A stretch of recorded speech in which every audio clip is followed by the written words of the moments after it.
क्या कहा उसने? जय ने अपने बेटे की तरफ तुरंत उसकी बात सुनते हुए देखकर पूछा। उसने जरूर सोचा होगा कि वो हम लोग हैं जो उसे ड्रग देना चाहते हैं। हरमन ने कहा। तो क्या तुमने उसे? जय ने पूछा। बिल्कुल भी नहीं। मैं वहां पर सिर्फ और सिर्फ उससे मिलने गया था और लतिका की मदद करने गया था, ताकि देख सकूं कि वहां पर कोई हंगामा ना खड़ा कर सके। हरमन ने ऐसा कहते हुए अपने पिता की बात का जवाब दिया। उसने वाकई में ऐसा कोई भी प्लान नहीं किया था कि वो सिमरन को चोट पहुंचाने की कोशिश करे और इसकी वजह से शशांक का ध्यान अपनी तरफ खींचे। वो नहीं चाहता था कि शशांक उससे गुस्सा होकर उसे अपना शिकार बना ले।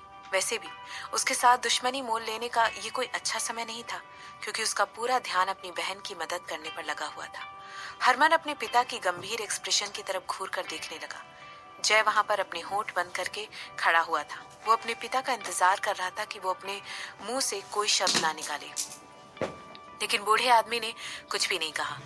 ऐसा लग रहा था वहां पर खड़े होकर एक गहरी सोच में चला गया था। पिताजी, मैं तो बस आपको आपको तो पता है ना कि लतिका हमेशा ही ये बात कहते हुए आई है कि ग्रैंडफादर हमें।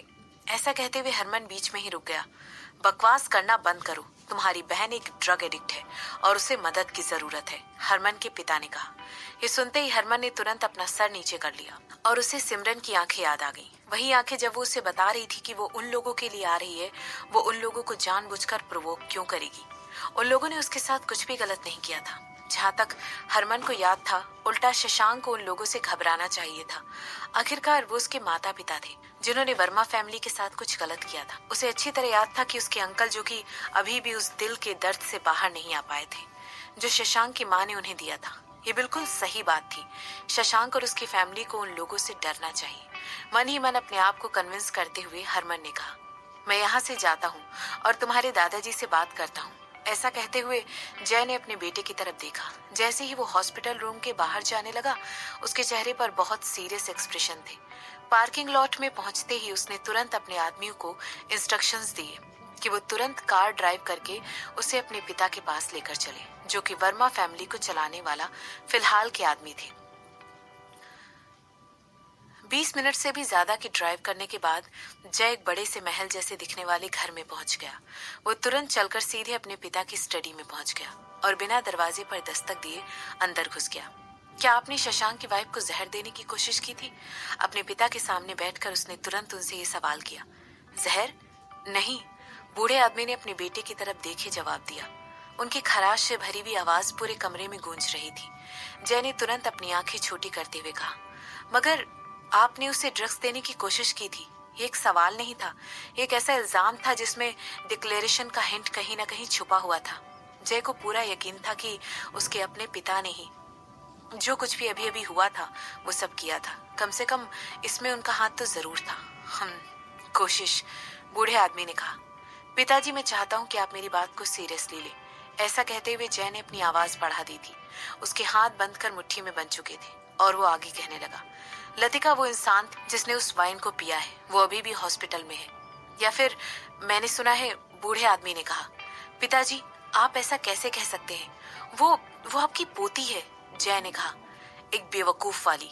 बूढ़े आदमी ने फाइनली अपनी नजरें उठाई तो अभी तक पढ़ रहे थे और फिर वो अपने बेटे की तरफ देखते हुए कहने लगे, उसे इस बारे में जरूर पता होगा, वरना वो ऐसा जानबूझकर क्यों करती? क्या ये कोई ऐसी चीज नहीं है जो एक बेवकूफ इंसान ही कर सकता है? जय अपने पिता की तरफ घूर कर देखने लग गया। उसकी आंखें बड़ी हो चुकी थी और उसकी नसों में गुस्सा उबल रहा था। उसने अपने आप को शांत करने की कोशिश की और कहने लगा, लतिका अभी भी आपकी पोती है। वो जल्द ही सेनगुप्ता परिवार में शादी करने वाले हैं। बूढ़े आदमी ने अपनी चेयर पर टेक लगाते हुए कहा। सेनगुप्ता परिवार के वारिस की शादी ऑलरेडी 3 बार हो चुकी है। उस पिछली सारी बीवी मर चुकी है, बूढ़े आदमी ने कहा।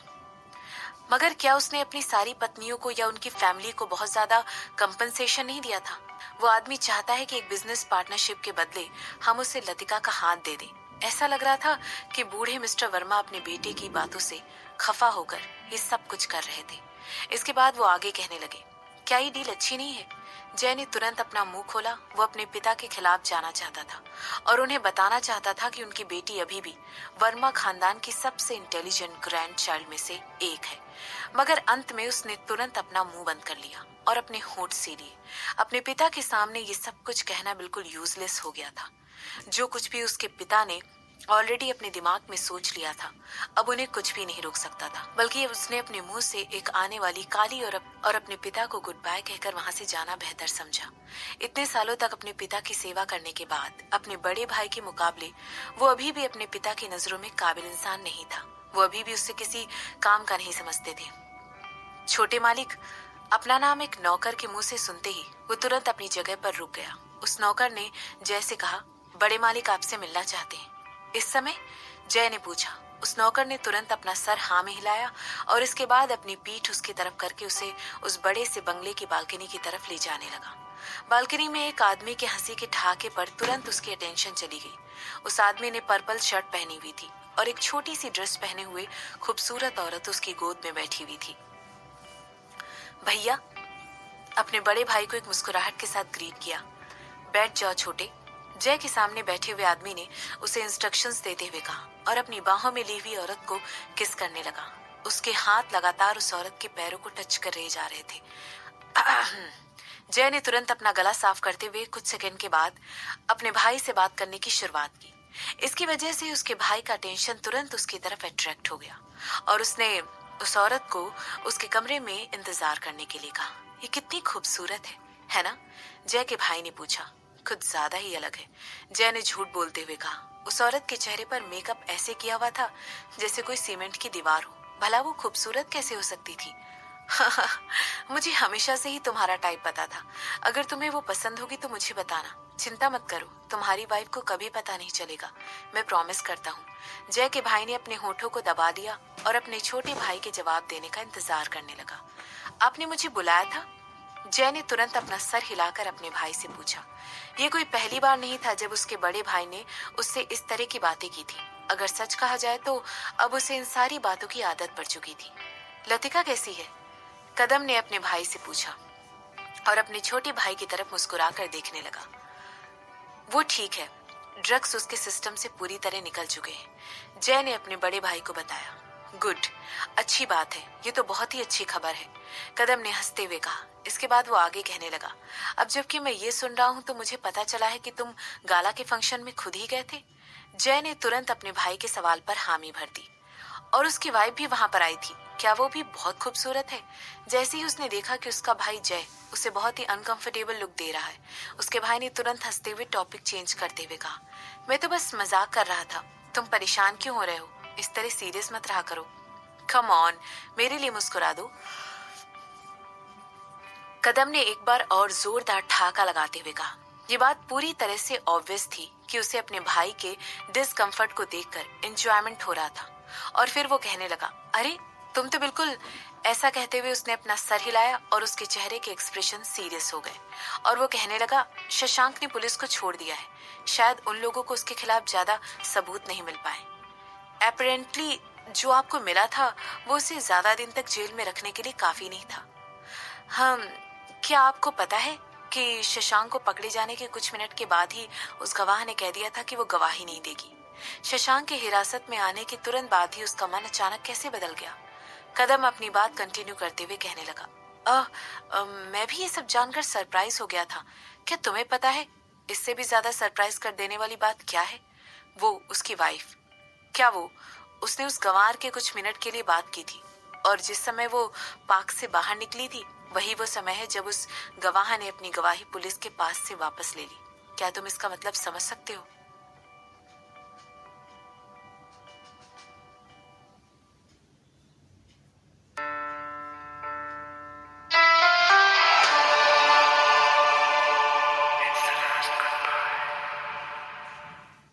तुम्हारा पॉइंट क्या था?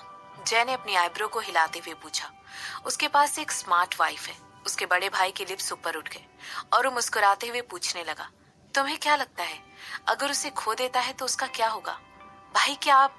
उसके भाई ने पूछा। वो आदमी अपना आपा खो बैठेगा। आह। और उसकी माँ? उसकी माँ वाकई में अपने आप को सबके सामने लेकर आ जाएगी। नहीं, आखिरकार बहुत साल हो गए हैं और वो पीछे बैठकर तमाशा देख रही है। एक बार उसका बेटा पागल हो जाए, जय के भाई ने कहा। जय अपने भाई की तरफ घूर कर देखने लग गया। उसके चेहरे पर कोई एक्सप्रेशन दिखाई नहीं दे रहे थे और वो सोच रहा था कि इसके भाई के दिल में अभी भी शशांक की माँ के लिए कितना ज्यादा ऑब्सेशन भरा हुआ है। फैमिली में हर किसी को पता है कि किस तरह उस औरत ने उसके भाई की पर्सनालिटी को बदल कर रख दिया था, लेकिन फिर भी इस इश्यू के साथ कोई भी डील नहीं करना चाहता था, ना ही कोई इस बारे में बात करना चाहता था, उनके पिता भी नहीं। इस बार वो वल्नरेबल हो जाए तो फिर मुझे कोई ना कोई रास्ता मिल जाएगा जिसकी वजह से मैं उसके पास जा सकूं। जय के बड़े भाई कदम ने कंटिन्यू करते हुए कहा।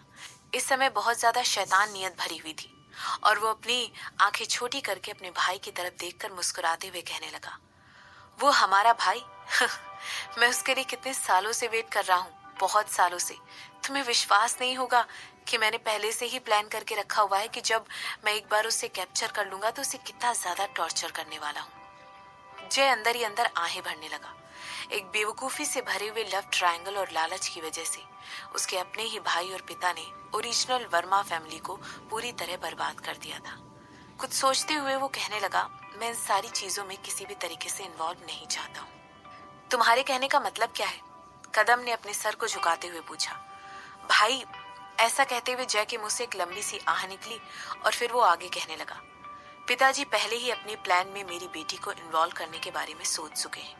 मैं ऐसा नहीं, मैं सोच रहा हूँ कि उनके प्लान को वहीं रोक दूं। मैं नहीं चाहता हूँ कि मेरी बेटी उस आदमी से शादी करे जिसे पिताजी ने उसके लिए ढूंढा है।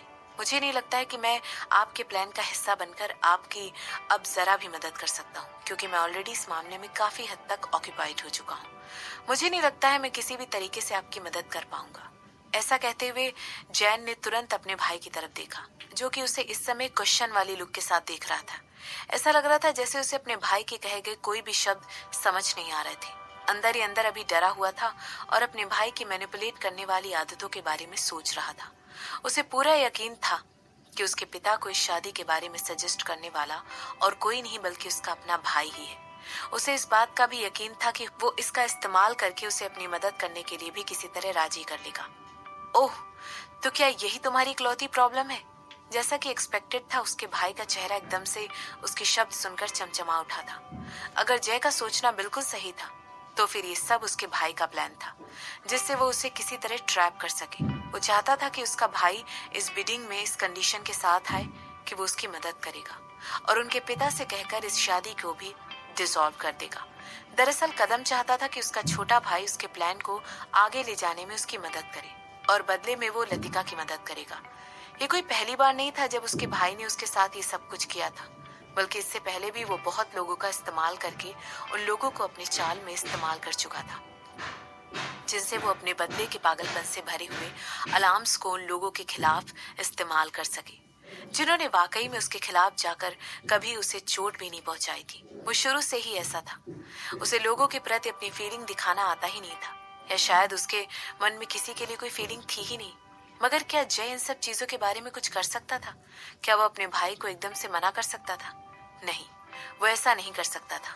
वो पूरी तरह पावरलेस था। जो प्रतिवजह जिसकी वजह से उसका भाई उसकी मदद चाहता था, वो ये थी कि इतने सालों तक कदम सिर्फ और सिर्फ पीने में और खुद को पिछले 30 सालों से लड़कियों के साथ समय बिताने में लगा हुआ था।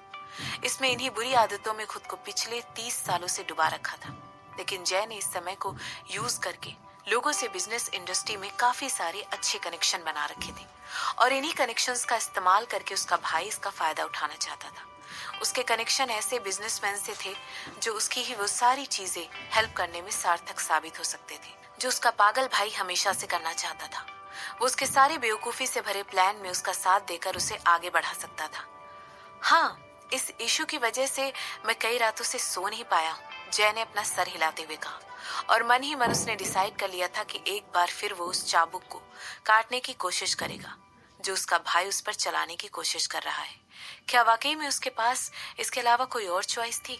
वैसे भी उसके पिता उसके बड़े भाई को हमेशा ही जैसे ज्यादा प्रेफरेंस देते थे और हमेशा उसकी सारी बातों पर इतनी आसानी से हामी भर देते थे, चाहे वो उन्हें कुछ भी करने के लिए कह दे, चाहे कुछ भी करने के लिए। तो फिर इसके बारे में सोचना बंद कर दो, मैं इसे हैंडल कर लूंगा।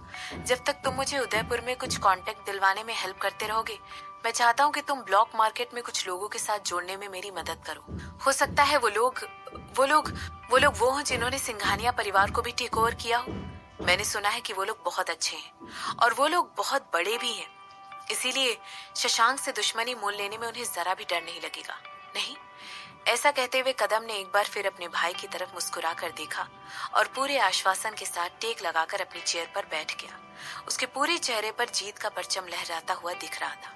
इसके बाद वो आगे कहने लगा, अगर तुम मेरी बात मान जाते हो तो फिर ये लो, पियो, हमें साथ में बैठकर ड्रिंक करना चाहिए। ऐसा कहते हुए उसने अपने छोटे भाई की तरफ एक शराब से भरा हुआ गिलास आगे बढ़ा दिया। इसके रिस्पॉन्स में जय ने तुरंत अपने भाई के हाथ से वो गिलास एक्सेप्ट कर लिया और बिना कुछ कहे उसे पीने लगा। एक बार फिर उसे पता था उसका भाई जीत चुका है।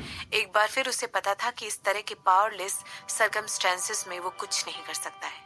उसे पता था कि उसके हाथों में अब कुछ भी नहीं है। उसके हाथों में कभी भी कुछ नहीं था। पता नहीं कितने समय बाद एक सर दर्द के साथ उठा। उसने अपना सर पकड़ा और अपनी आंखें छोटी करते हुए इधर उधर देखने लगा। उसे समझ नहीं आ रहा था कि वो इस समय कहाँ था। अचानक उसे याद आया कि वो इस समय मेंशन में बने हुए अपने पुराने कमरे में था। बेड के ऊपर तुरंत बैठे हुए वो इधर देखकर अपनी यादें ताजा करने लगा। उसके बेड साइड की टेबल पर मेडिसिन और पानी का ग्लास रखा हुआ था। यही वो पहली चीज थी जिसमें उसका ध्यान अपनी तरफ खींचा था। उसके घर में वो अपने भाई और पिता की दी हुई या रखी हुई कोई भी मेडिसिन ऐसे ही नहीं खा सकता था। इसके बाद वो अपने सर पर वापस से मसाज करने लगा। कल जितना कि उसने प्लान किया हुआ था, उसने उससे ज्यादा शराब पी ली थी। अंत में उसने इतनी ज्यादा पी रखी थी कि वो अपनी जगह पर गिर गया और सो गया। उसे पूरा यकीन था कि उसे इस तरह से बेहोश होते हुए देखकर उसकी खुशी छलक रही होगी। अंदर ही अंदर वो आगे बढ़ने लगा और अपने बेड से उठकर खड़ा हो गया। इसके बाद वो चलकर एक चेयर की तरफ गया ताकि वो उस पर बैठकर अपने जूते पहन सके। अपने जूते और कोट पहनने के बाद वो उस रूम से बाहर निकल गया और चलकर अपने फादर की स्टडी में जाने लगा। वो चाहता था कि वहां से जाने से पहले अपने पिता को एक बार गुड बाय कह सके और अपनी बेटी के करंट स्टेट के बारे में इंक्वायरी कर सके। हालांकि ये घर उसका भी था, लेकिन अब वो यहाँ पर नहीं रहता था। तुम्हारे कहने का मतलब क्या है? तुम उसकी रिक्वेस्ट इतनी आसानी से मान गए? उसके पिता की बूढ़ी खराश से भरी हुई आवाज की वजह से वो अपनी जगह पर रुक गया था। उसने तुरंत बालकनी की तरफ देखा, जो कि उसके पिता की स्टडी से कुछ मीटर की दूरी पर ही थी। अपनी आवाज धीरे कीजिए पिताजी। मुझे नहीं लगता है कि आप उसे इस समय जगाना चाहेंगे। क्या आप ऐसा करना चाहते हैं? कदम की आवाज सुनकर जय की आईब्रो तुरंत ऊपर नीचे होने लगी।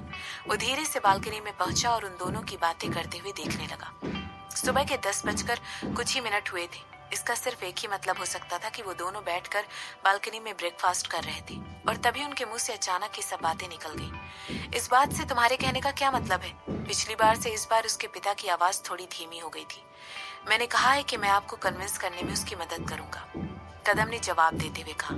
इसके बाद वो आगे कहने लगा, मैंने कहा है मदद करूंगा। मैंने उसे किसी तरह का कोई एश्योरेंस नहीं दिया है कि आप मेरी बात मान जाएंगे, समझे ना आप?